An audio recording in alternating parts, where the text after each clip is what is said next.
that was a bad loss. I get it. That loss stunk. But we're not going to say it. We're not going to say it. You are Locked On Reds, your daily Cincinnati Reds podcast, part of the Locked On Podcast Network, your team every day. What's up and welcome into Locked On Reds. My name is Jeff Carr. I am one half of the Locked On Reds podcast. Steve Offenbaker's been out this week. He'll be back next week with me.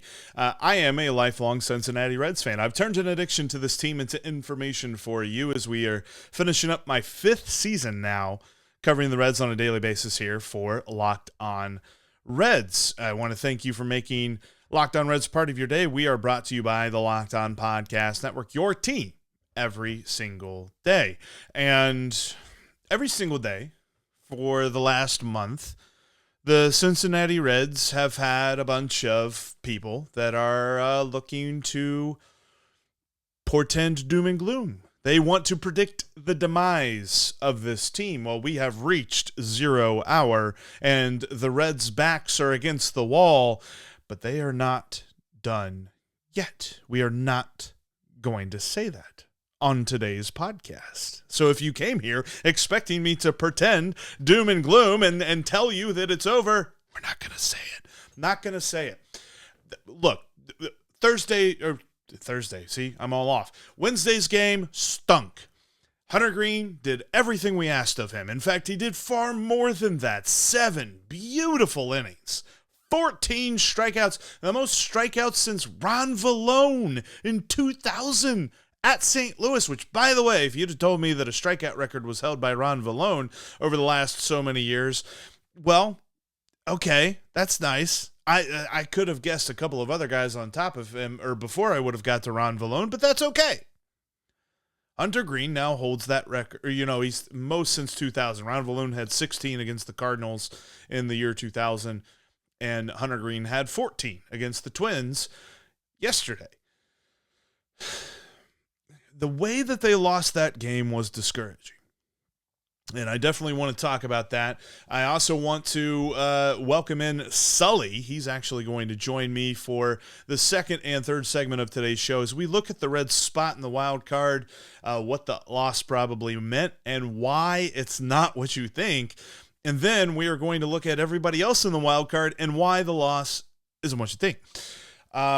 Before we get into everything, though, I want to let you know today's episode is brought to you by Game Time. Download the Game Time app and use the promo code Locked On MLB to get $20 off your first purchase. Last minute tickets, lowest price guaranteed. And look, I am an optimist when it comes to the Cincinnati Reds. Everydayers will know, maybe to the chagrin of some of you, that I am an optimist for the Cincinnati Reds. I am not a shill for the organization. I'm not trying to paint a rose-colored picture, a Reds-colored picture here, or something like that. But I will tell you this: most of the time, I err on the side of positivity for the Cincinnati Reds ball club. That's why it's so hard to come on here and feel any sort of positivity after the 2 days that the Reds have just had. This series against the Twins was winnable. The Twins, while they will win the AL Central, they're doing it because of a lack of competition, not because they're that good. But I really think that the Reds gave this one away. Obviously, they gave away Wednesday. Felt like they planned to give away Tuesday's game from the word go. And now we're looking at this, and Steve and I had just told you that in the final 10 games, final 11 games maybe, that the Reds needed to go 7-3, 10 games. In the final 10 games, they need to go 7-3 to feel good about themselves. 6-4 if they need help. 5-5, forget about it. So now they've lost 2 of those 3 games. So it would be disingenuous of me to come on here and say it. So I'm not going to say it. You're probably saying it in the comments, but I'm not going to say it. The plays, there's 2 plays really for Jonathan India in that 9th inning. The first one he couldn't have made. The bunt single by Willie Castro, which, by the way, tip the cap to Willie Castro in this series. My goodness. Because before this series, couldn't have cared less about Willie Castro, but that dude played his butt off, and he beat the Reds 2 nights in a row. Well, a night and an afternoon, 2 days in a row. Because he bunts himself on, he steals second, and because Jonathan India can't smother the ball, he kind of tries to. It's not even like an olé. It was just a bad play. And the ball careens into center field, and Willie Castro's got an easy run to third, and so you got a runner on third with nobody out in the top of the 9th inning. So what happens? Kyle Farmer hits him in, just to kind of, just dig a little bit at the Reds there. Kyle Farmer got a little bit of it. It was the Kyle Farmer revenge game. That's what it was. But then Alexis Diaz can't avoid that. Then he allows a couple other base runners, and then they pull him and they bring in Sam Maul, and Darth Maul can't get out of it. And then all of a sudden it's 5-3, and the Reds lose. You can't give that up. The Reds set themselves up to win that ball game. Hunter Green pitched beautifully. The lineup wasn't good, but it did enough. Gave you enough runs support. Then you bring in Ian Gibaut in the 8th. I thought, and we'll talk about this in a minute with Sully, but I thought Hunter Green could have came out in the 8th. Didn't do that. Ian Gibaut comes out, gives up 1 run. So, Minnesota's chipping away at that very small lead anyway. It was only 3-1 at that point. It wasn't like the Reds were up by a ton.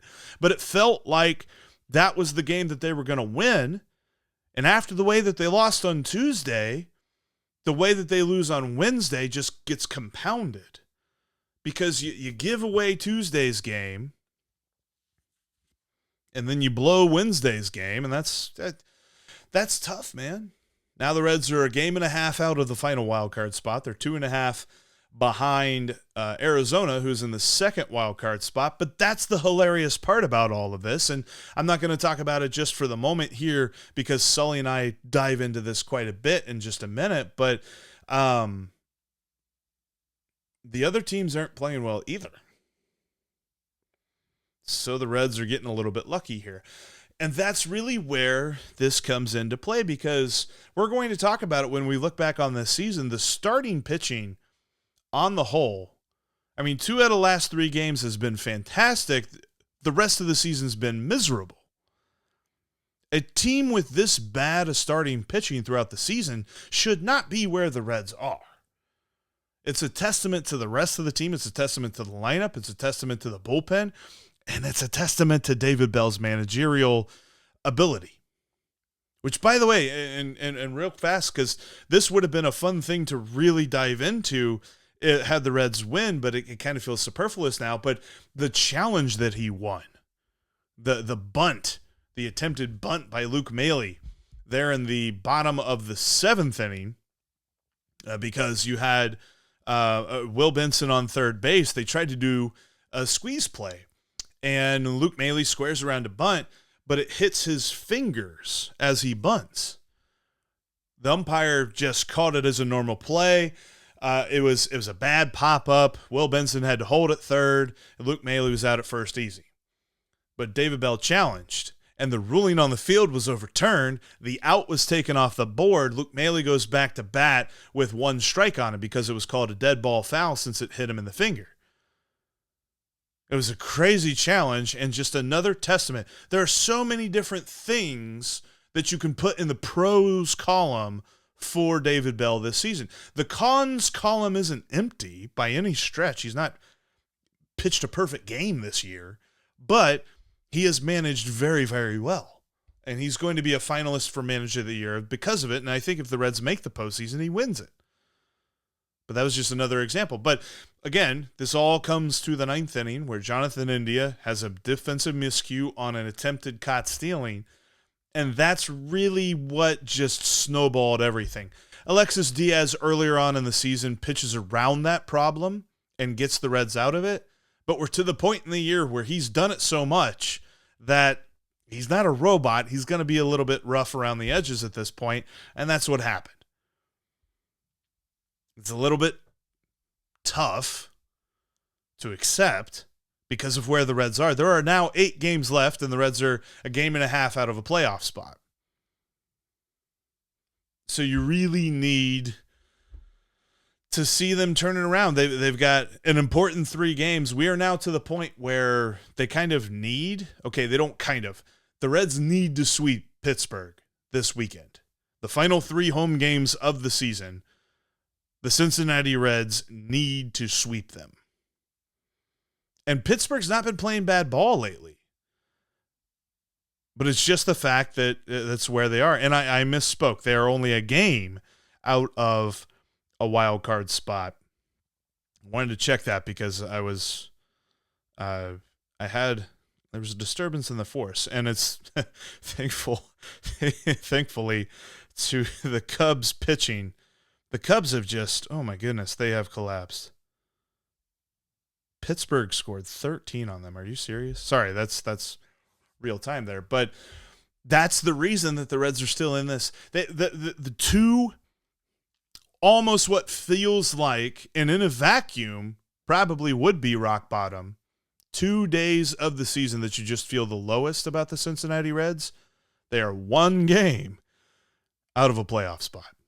It's insane. You got to love this sport that is called baseball and the wild card race. And we are going to talk all about that. Sully and I really dove into what this loss meant for the Reds in the wild card race and why it's not as bad as you think. That's coming up next. Before we get to that, I want to tell you about Game Time. Game Time is my favorite way to get down to the ballpark. They've got amazing deals, last-second deals on tickets because, let's face it, it's not all the time that you've got an entire week or month or however long plan that you're going to be going to a game soon. Sometimes you just want to go down to the ballpark. Game Time's going to help you do that. They've got amazing prices as well. I use this all throughout the season, and as we come closer to the postseason, where hopefully the Reds will be in the postseason, maybe even get a home postseason game if they make it through the wild card round, then you can use the Game Time app to get down to a postseason game as well. And as the Bengals season going on, Bearcats are facing Oklahoma this Saturday. Game Time is going to help you get down there if you want to check that game out and see a team that may never come to Cincinnati again in college football, if you're into that sort of thing, which I'll be down there. I'm into that sort of thing. Game Time is the best way to get down to the ballpark or the football field or the basketball arena, whatever. Last second tickets, lowest price guaranteed. Download the app today. Use promo code Locked On MLB for $20 off your first purchase. I use Game Time every year. You should too. Download Game Time today. Use the promo code Locked On MLB for $20 off your first purchase. All right, now Jeff Carr from Locked On Reds is with me, and I'm sure he wants to use his Game Time app to watch the Reds in the postseason. All right, the AL West is cuckoo for Cocoa Puffs. The NL wild card is so confusing. I do my summer score where I keep track of who's in a postseason position every day, and it is every day. It's like watching the Shell Games, watching 3-card Monte. I can't keep track, and I have to usually wait till the end of the day for the dust to settle to be like, okay, which one's a playoff team now? And this afternoon, the Cincinnati Reds and Mr. Green, Green for the Reds, pitched exactly the kind of game you want down the stretch. Exactly. He pitched like an ace. And the Reds rewarded him by, he struck out 14 batters, walked 1 in 7 innings. He let up a solo home run that was practically all the offense that Minnesota got. And so naturally the Reds lost the game in a absolutely brutal 9th inning. Polanco got the big hit. You're the Reds fan. Talk me through this, because you can't ask for a better I don't care what pitcher's on the mound. You can't ask for a better performance than what Green gave you today. Not at all. And that was something that we wondered a little bit about because, this is now his 4th start after coming back from the injured list, where he had a hip contusion that turned into something else with his hip and had to figure all of that out and how to recover and all this other stuff. And so his first couple of starts were struggles. And so you're thinking down the stretch, this team already has really 3 starting pitchers. Connor Phillips just pitched very well on Monday, but that was not expected. So maybe they have 4 starting pitchers. Everybody else is hurt or ineffective. And so they've had to use a bunch of bullpen days that have been, either shutouts or they give up 12 runs. So Hunter Green has to be that guy. And he was. He 14 was. strikeouts is the most by a Red starting pitcher since Ron Vallone in 2000 at St. Louis. He actually had 16 strikeouts. So that should have been my trivia question. That should have been my trivia question. Yeah, there you go. I just gave away the answer. But that you have to go a long way to find a performance that was that dominant. And for me, and this didn't factor into the decision of the game, but I thought he could have come back out at least for a little bit for the eighth. Thank you. He'd only thrown 96 pitches. And he's fresh. It's not some of these other guys is like, oh man, they pitch late into the year. They've never pitched this much. Hunter Green has, and Hunter Green is fresh because he was on the injured list. I think that you save the bullpen a little bit more.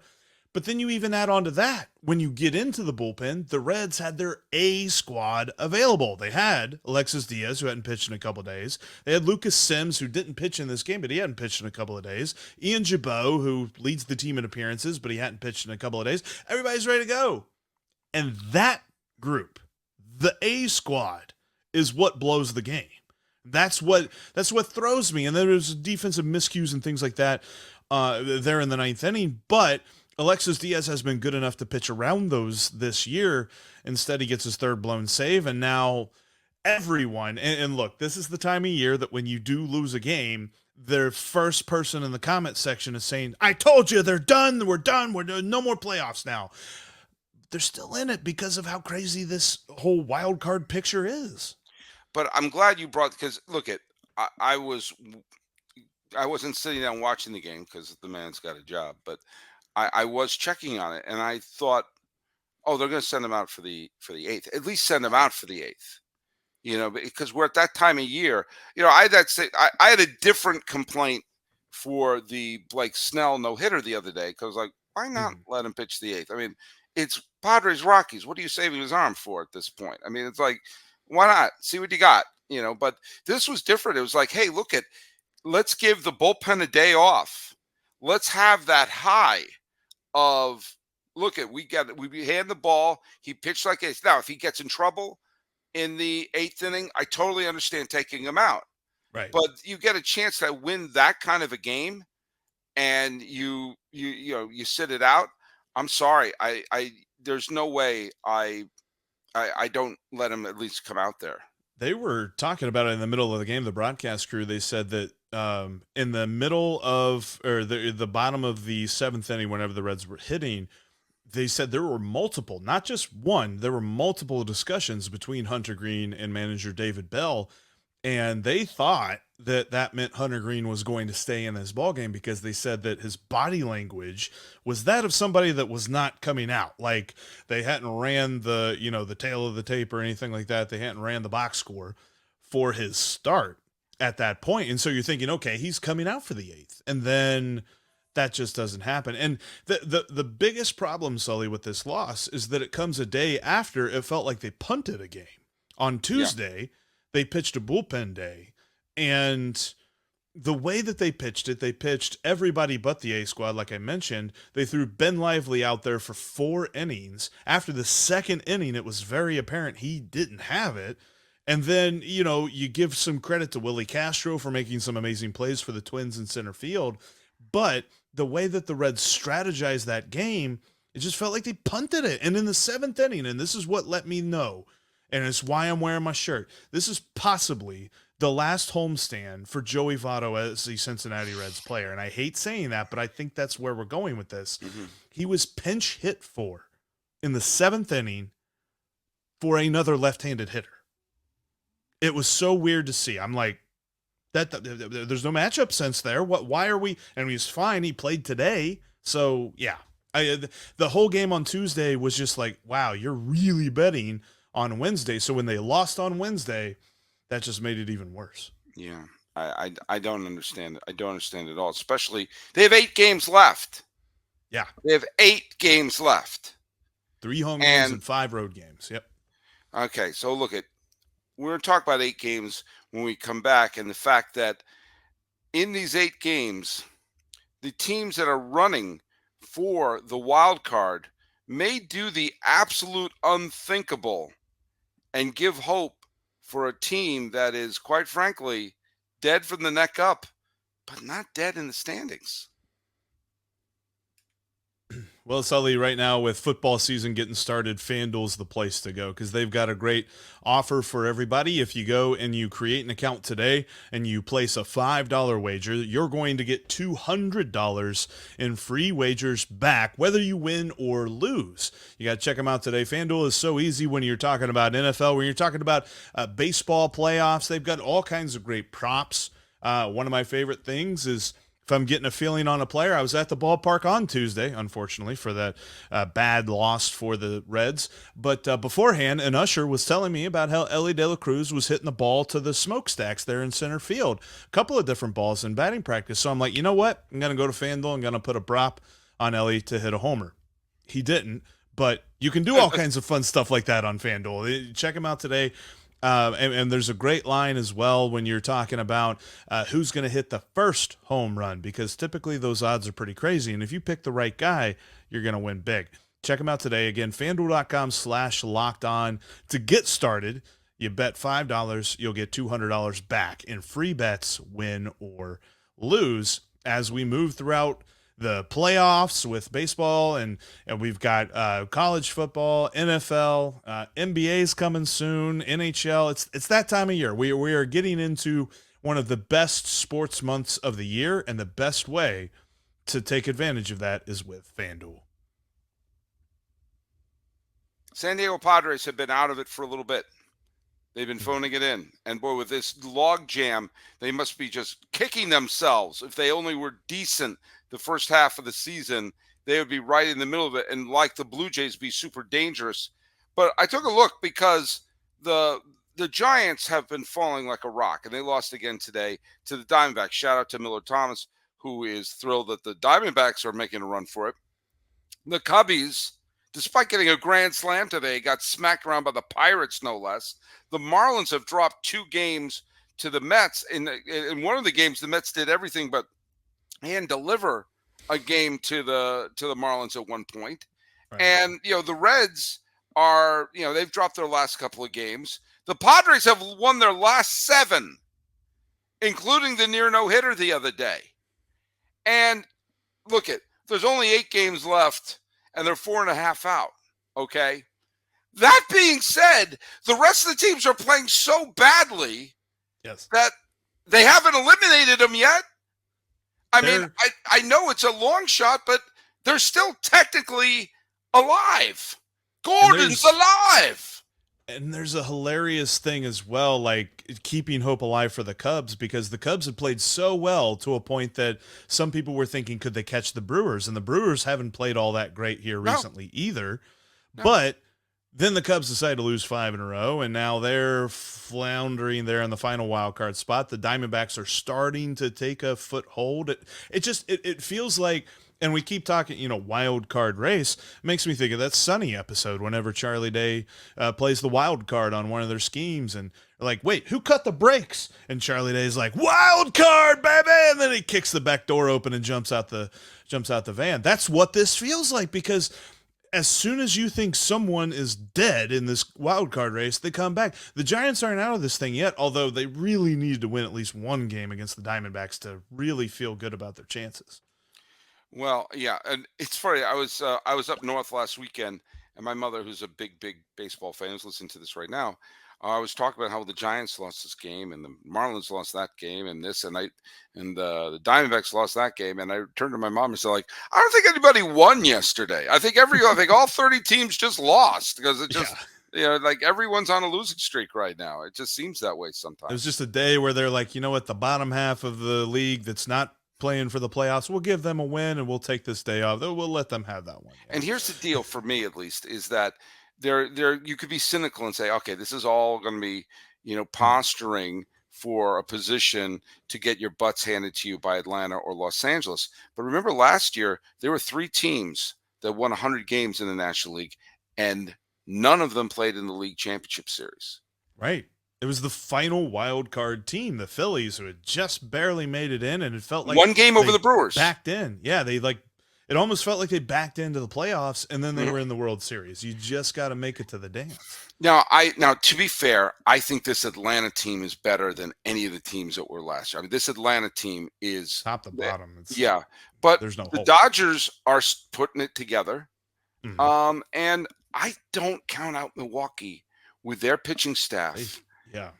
Burns, Woodruff, Peralta in a short series. In a best of 5 series, they could be up 2-1 before you could say Cecil Cooper. And I would be nervous about them. I still think, and I talked about this the other day, I think it's going to be either Atlanta, Baltimore, or Atlanta, Houston. But as I pointed out earlier, Houston could potentially miss the playoffs altogether. And if they do, we're going to go into the postseason with no consensus villain. I can't remember, was it last year or 2 years ago, we said that coming into the postseason, we both picked Milwaukee. I did. And it was yes. It was because of their pitching. And you're right, like they've got the makeup and just enough hitting. Like their hitting is not as good as Atlanta. It's not as good as Los Angeles. It's not as good as Philadelphia.